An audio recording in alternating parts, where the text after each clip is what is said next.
Well, you would think when it comes to something like childcare, the people advocating for the so-called BBB would want to make things better, not make them worse.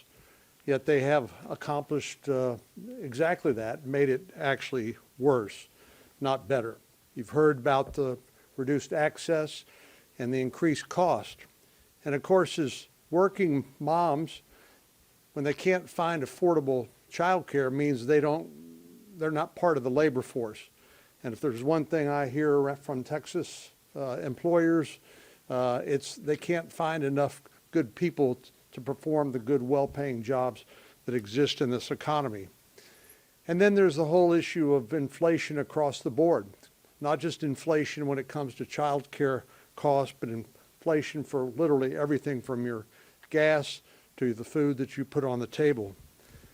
Of course, these higher costs mean less choices for working families in Texas and elsewhere.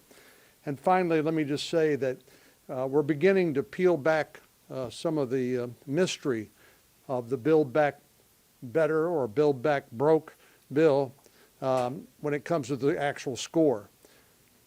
The original score of $1.75 trillion was full of cliffs, stops, starts, and frankly, just a lot of budget gimmicks.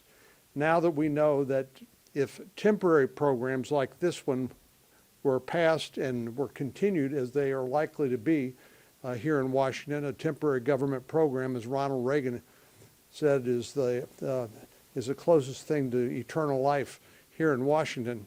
It would literally be $5 trillion. So the bottom line is we can't afford it, and we don't need it, and we need to kill it.